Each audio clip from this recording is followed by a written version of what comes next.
Olá pessoal, estamos agora para a nossa segunda parte da aula de enologia.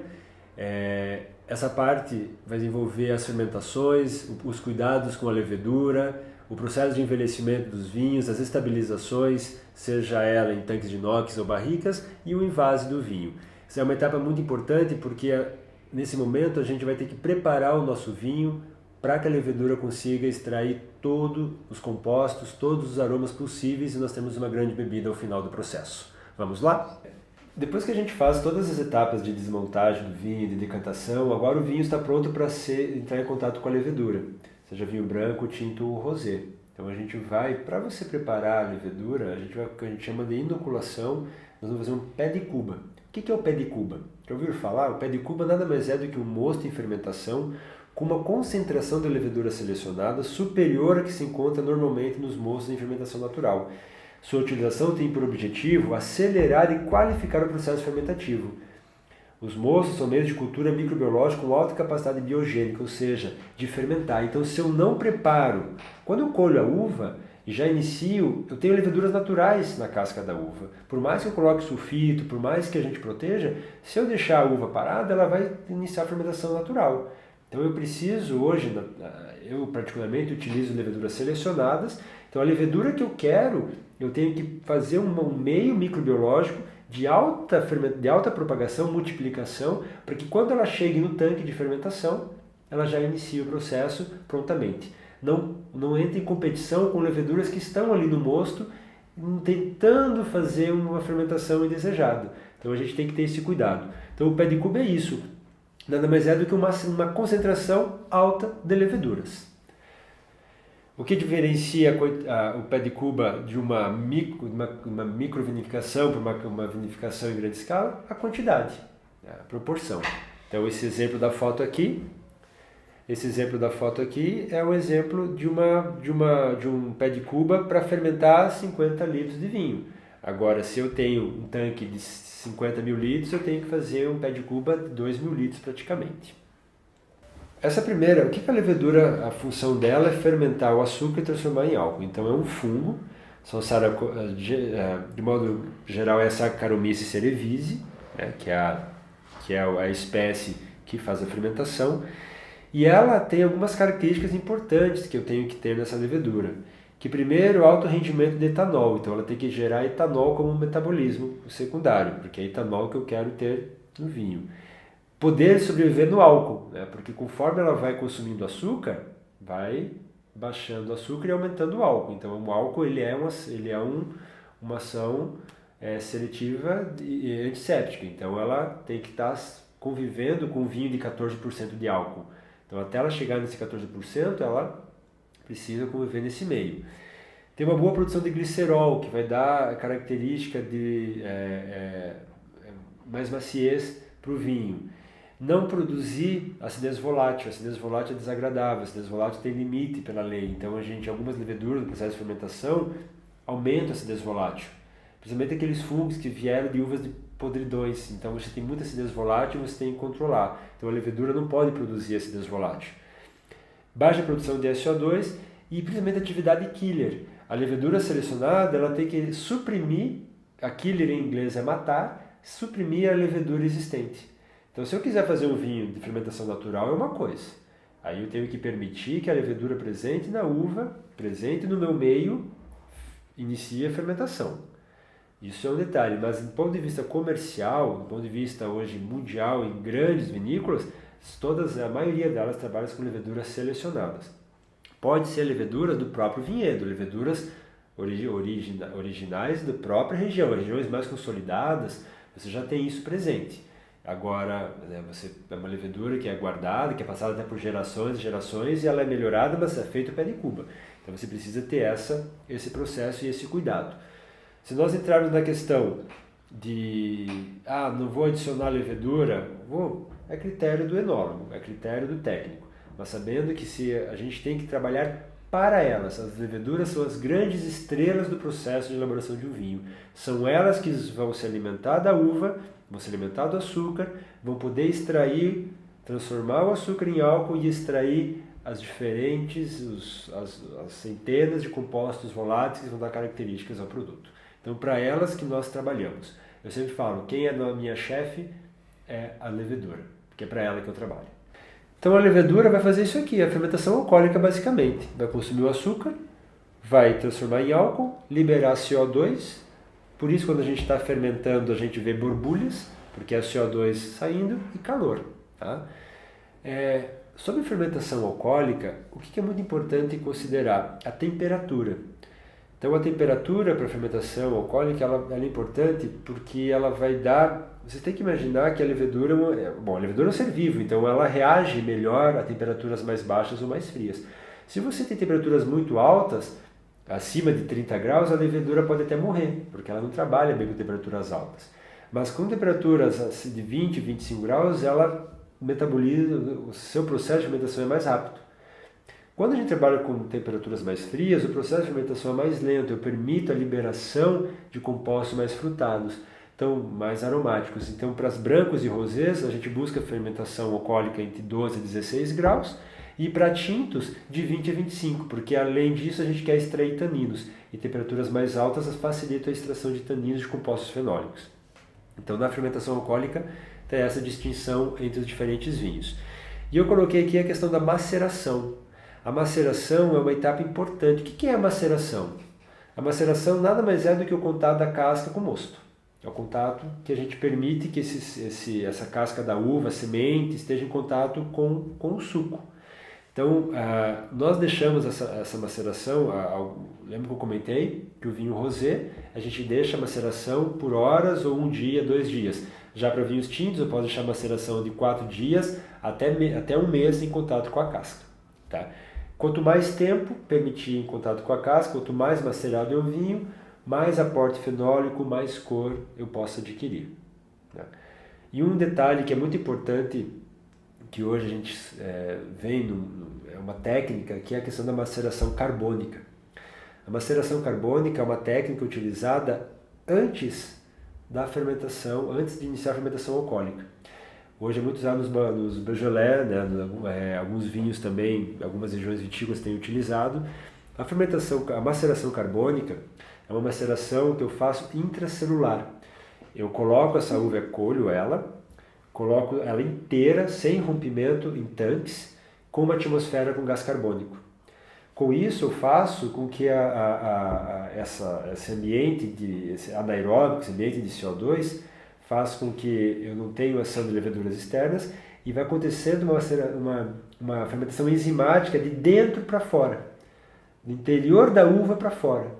Então eu vou quebrando essas moléculas, vou quebrando as moléculas no interior da uva, liberando, suavizando o tanino, liberando precursores aromáticos, e geralmente isso aí vai demorar quase 1 mês esse processo, e naturalmente, conforme a fermentação vai acontecendo de dentro para fora, ela vai, com o próprio peso do cacho, vai rompendo a baguinha, vai rompendo as bagas naturalmente. E quando ela rompe, ela extravasa o líquido, um líquido diferente, um líquido com muito mais moléculas, que daí a levedura vai começar a fermentar. Aí a levedura entra, então ela vai ter um produto diferente. Se eu pegasse, vamos dar um exemplo, pegar um Malbec e esmagar e colocar a fermentação. Eu vou ter o vinho estruturado, um vinho com extração tânica, com maceração. Agora, se eu pego essa mesma uva e deixo uma maceração carbônica, eu já vou ter o vinho mais frutado, um vinho mais macio, pela própria característica da maceração carbônica, porque ela preparou essa uva de uma maneira diferente para que a levedura entre em contato. São 2 alimentos, mas a mesma uva. Mesma coisa você vai cozinhar, você vai comer uma cenoura crua, uma cenoura cozida. É o mesmo alimento, mas para a tua assimilação é diferente. Então a maceração carbônica, para entender, é basicamente isso. É uma técnica feita antes da fermentação alcoólica, para justamente eu ter uma composição diferente da uva e aí eu ter um vinho mais leve, mais macio e mais frutado. O que é a chaptalização? Na verdade, é um método aditivo de correção de açúcar. Então, se a gente comentou que o açúcar se transforma em álcool, se eu tiver pouco açúcar, eu tenho pouco álcool. Então, às vezes, dependendo da minha uva, como ela chega na cantina, eu tenho que adicionar açúcar para chegar um certo teor alcoólico para conseguir comercializar. Você precisa você quer trabalhar com vinho entre 12% a 13% de álcool e a tua uva chegou com 19% de açúcar. Não vai chegar ao teor de álcool que você precisa, então você precisa adicionar açúcar de fora. A maneira mais prática e rápida é você pegar açúcar de cana-de-açúcar e fazer a adição no processo de fermentação. Tá? É permitido por lei, até 3% de álcool pode ser oriundo de açúcar da cana, mas tu também pode fazer isso deixando essa uva numa sobrematuração, você deixa a uva desidratar, perder água, né? ou evaporar, né? Você permite com que ela perca água e concentre açúcar. Então você faz esse processo mais natural, o próprio estilo Amarone. Nós ali da Legado temos um vinho que a gente elabora com a desidratação, permitindo o acúmulo de açúcar e consequentemente um teor de álcool maior. Então só um detalhe, e eu não vejo como técnico com maus olhos a chaptalização, porque é uma ferramenta que eu tenho às vezes, principalmente por exemplo na elaboração de espumantes. Nós falamos dos champanhes, tem muitos champanhes que são chaptalizados, porque você às vezes precisa de um espumante e não atinge a maturação, você precisa ter no mínimo 10,5 de álcool, e é uma uva que você colhe visando acidez. Então se ela não tem açúcar, você tem que corrigir, às vezes 0,5% de álcool, 1% de álcool. Então grandes vinhos sim, podem ser chaptalizados e você não perceber, dentro, obviamente, de uma coerência, de uma ética profissional. Você não vai colocar 6% de álcool oriundo de cana-de-açúcar. Tudo tem critérios de serem analisados. Obviamente, o ideal era não colocar, porque entra no princípio que eu comentei, um vinho bom é feito de uma uva boa, de acordo com o que eu quero. Agora, se eu não tiver uma uva adequada, eu preciso talvez corrigir ela com açúcar, mas não vejo ela como um problema. Durante a fermentação alcoólica, a gente precisa fazer remontagens. O que são as remontagens? Entende-se por remontagens o ato de fazer o vinho sair de uma posição estática através da retirada da parte inferior do líquido nos recipientes ou nos tanques de fermentação e sua colocação na parte superior do mesmo, permitindo uma circulação. Isso vai favorecer a multiplicação de leveduras, vai facilitar a extração de material corante. Por quê? Porque principalmente nos vinhos tintos, quando começa a fermentação, a casca de uva é mais leve, então ela tende a subir e ficar a levedura fermentando o suco na parte inferior do tanque. Então, se eu consigo pegar essa levedura, essa fermentação que está trabalhando embaixo, jogando para a parte de cima, eu consigo com que a levedura entre em contato com o material corante, né, com o que está na parte de cima do tanque. Então, facilitando a extração de cor, a extração de polifenóis e permitindo uma oxigenação. A gente sempre fala que o oxigênio é inimigo do vinho, de certa maneira sim. Só que ao mesmo tempo, ele não é inimigo mortal não, porque ele pode enobrecer o vinho. E no processo de remontagem, no processo de fermentação alcoólica, é muito importante que o oxigênio entre em contato, porque ele facilita a multiplicação das leveduras. Então nesse momento, nessa etapa, é importante que o oxigênio incorpore, e a remontagem permite isso. Feita a remontagem para os vinhos tintos, isso é especificamente em vinhos tintos. Nós vamos fazer a descuba. O que é a descuba? Nada mais é do que separar entre a casca do meio líquido. Pô, mas isso eu não fiz para o vinho branco? Não, eu não fiz a descuba. O vinho branco eu prensei, porque era a uva colhida, fiz a prensagem e fiz a separação da casca através da prensa. Aí fermentei. O vinho tinto está fermentando com a casca. Então agora eu preciso tirar a casca, porque chega um limite, eu não quero mais cor, eu já começo a extrair características indesejáveis da semente, então eu preciso tirar esse material grosseiro do contato com o vinho, para que ele continue o processo de fermentação. Então no caso específico para vinhos tintos, a gente chama de descuba, que é um processo específico que separa a casca do meio líquido no vinho tinto, e aí como a gente faz isso? Colocando em prensa. Então aqui que o vinho tinto vai passar pela prensagem. Então é nesse momento. Então, enquanto o vinho branco, a prensagem é lá antes da fermentação, no vinho tinto é durante o processo. Então aqui a gente tem um exemplo da prensagem do bagaço, usando uma prensa vertical.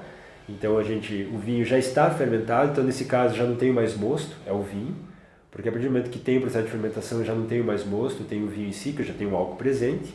Então eu separo o vinho, né, o vinho gota, aquele vinho que escorre naturalmente, e o vinho prensa com maior partículas, né, que passam pelo equipamento para poder continuar com o processo de fermentação.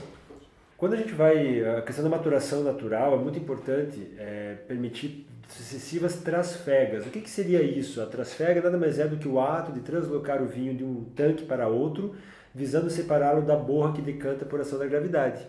Então, aquelas partículas mais grossas vão decantando no fundo do tanque e de tempos em tempos nós temos que trasfegar o vinho mais límpido, cada vez mais ele vai ficando mais claro, cada vez mais, a cada trasfega nós vamos ter menos borra e é importante que a gente elimine essa borra porque ela vai dar características desagradáveis ao vinho. Né? Então, o que é essa borra? Nada mais é do que compostos de vestígios da casca da uva, pequenas sementes, leveduras, pectinas, mucilagens, alguns clarificantes que nós colocamos. Então, tudo isso é eliminado no processo. As trasfegas são realizadas por intermédio de bombas ou, quando possível, por gravidade. Então, a gente usa bombas para fazer isso ou em algumas vinícolas que tem processo natural de gravidade, né, para você poder fazer não necessitando de bombas autoaspirantes para realizá-las. Durante o processo de maturação natural, durante esses processos de trasfegas, de elaboração de um vinho, logo depois que termina a fermentação alcoólica, entra a segunda fermentação, que a gente já comentou no início da aula, sobre a fermentação malolática. Nesse caso, agora, ela, como comentei antes, ela é opcional para vinhos brancos e rosés, mas geralmente obrigatória em vinhos tintos, porque ela vai melhorar a sensação gustativa dos vinhos. E o que a fermentação malolática é? Ela é uma fermentação que desacidifica o vinho pela transformação do ácido málico em ácido lático, através de bactérias lácteas. Então, em vez de a levedura estar atuando, a levedura consumiu o açúcar, acabou, ela foi tirada do processo, terminada, inicia agora as bactérias láticas que estão presentes já no meio, já estão presentes na uva, estão presentes ali no meio de fermentação, que vão transformar o ácido málico, um ácido natural da uva, em ácido lático e tornando ele melhor gustativo. Então é muito importante, geralmente para vinhos brancos, espumantes rosés eu não faço a fermentação malolática, mas para vinhos tintos a gente sempre controla e monitora para que ela ocorra, porque vai melhorar a característica, a sensação, a menos aspereza, diria assim, do vinho finalizado. Terminadas as fermentações, o vinho praticamente está pronto. Né? Tu poderia consumir o vinho, só que ele ainda está turvo, ele ainda precisa das suas sucessivas trasfegas, então a gente pode fazer clarificações. A clarificação, ela é um processo que nós adicionamos produtos, como bentonite, caseinato de potássio, gelatina, que favorecem a floculação e a precipitação dessas partículas mais grossas do vinho, limpando ele. Eu sempre coloco que o frio ele ajuda a acelerar o processo de clarificação.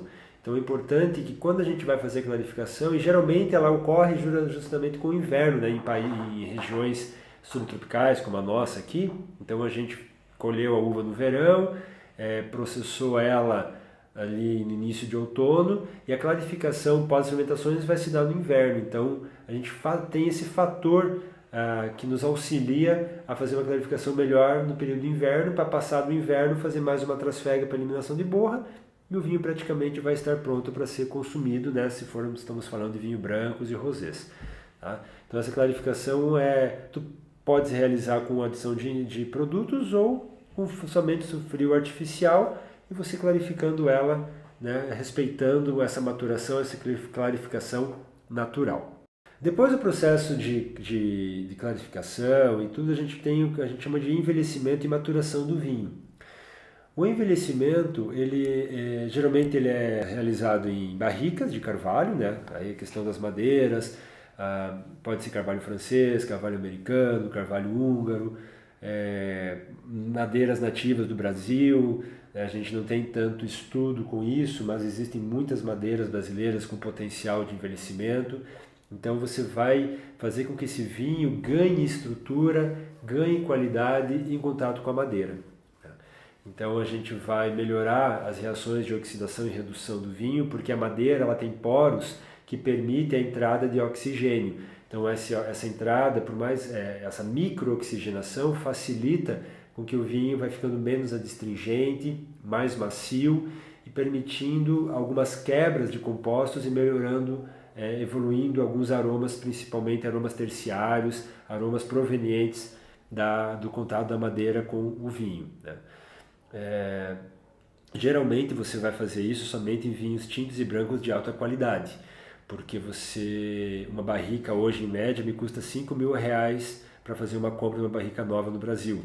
Então você não vai colocar qualquer vinho numa barrica. Então por isso vinhos que passam por madeira são vinhos mais caros, porque eles agregam qualidade e é um insumo, né, um insumo com valor agregado alto, né, para você poder colocar um vinho que não tem potencial de envelhecimento. E quando eu falo de maturação, essa maturação ela pode ocasionar tanto na madeira, né, que é deixar esse vinho maduro para consumo, como também nos tanques de inox. Então ela também, alguns vinhos eu posso deixar no tanque de inox pensando numa maturação, deixar 1 ano em tanque de inox para poder envasar ele vai também suavizar. Não vai ter a oxidação, o oxigênio presente, mas ele vai melhorar porque, como comentei no início, o vinho é um ser vivo, então ele está sempre em processo de reações e mesmo ele em contato no inox, ele vai estar evoluindo. Um outro tema que é bastante discutido é a questão do uso de chips de carvalho, né? Então, o uso de chips de carvalho ele vai ter o objetivo principal de agregar aroma ao vinho, né? Enquanto a barrica, a função dela é agregar aroma através de compostos extraídos da madeira e permitir uma oxigenação, os chips de carvalho, por eles serem colocados no interior dos tanques de inox, eles apenas substituem a função da extração dos compostos aromáticos da barrica e não a função oxidativa da barrica.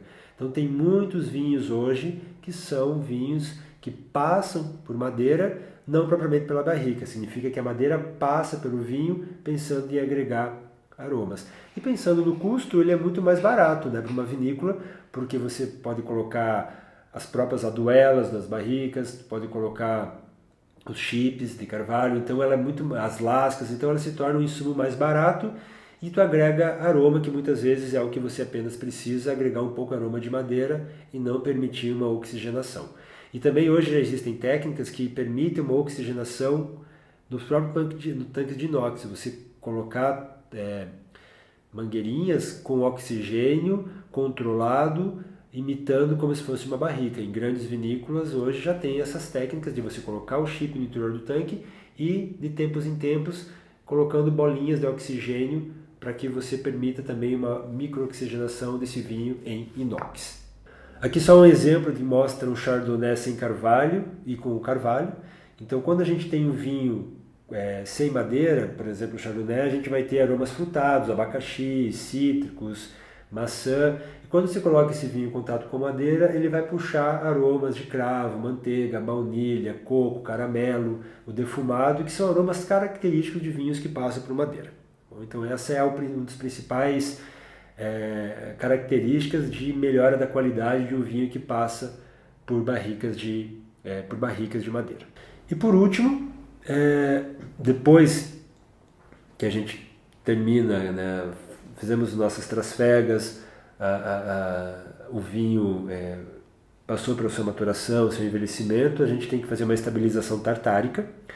Quando ele passa por barrica, geralmente ele já faz isso automaticamente junto, mas nos tanques de inox nós temos que refrigerar os tanques, permitindo um resfriamento para com que os sais de tartarato, o ácido tartárico, se ligam ao potássio e formam os sais de tartarato.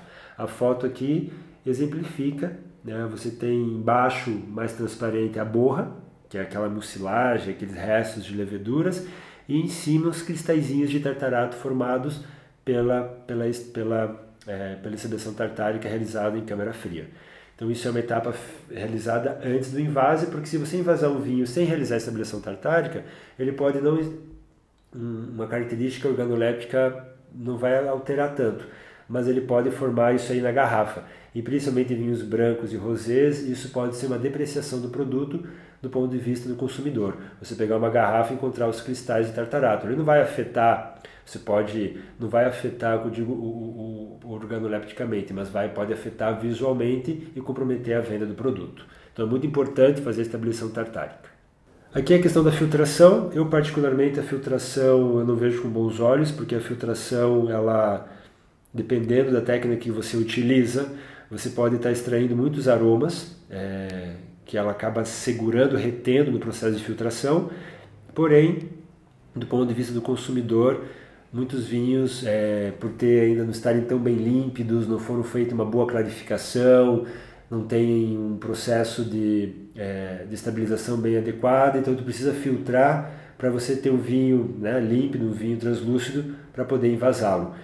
Geralmente as filtrações são realizadas em vinhos brancos e rosés, porque geralmente são bebidas que você precisa ter ele não turvo para melhorar a qualidade visual e característica benéfica à qualidade do produto.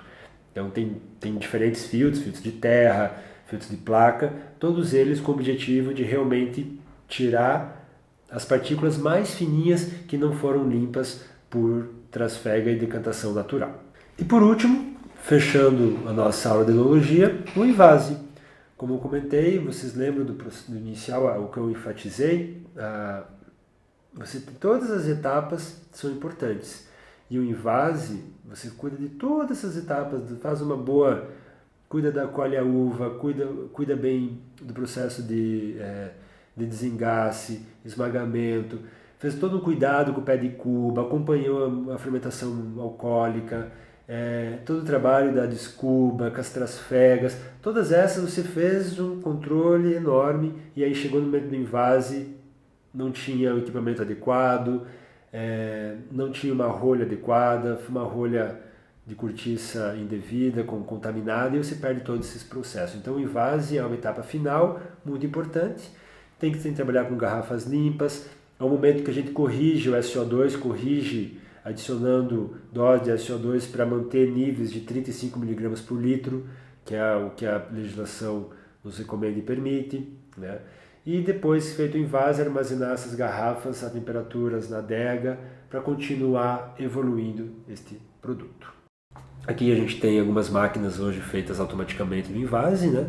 Então, grandes vinícolas e produção em grande escala precisa de bastante quantidade e isso é praticamente toda ela automatizada. Então, pessoal, finalizamos a nossa aula de enologia. Espero que vocês tenham gostado um pouco que a gente preparou para vocês. E se vocês tiverem alguma dúvida, lembre de entrar em contato conosco através do e-mail contato@altagama.net.br e aí não esquecendo de colocar assunto de enologia que a gente vai esclarecer para vocês nos momentos corretos. Obrigado, até a próxima aula.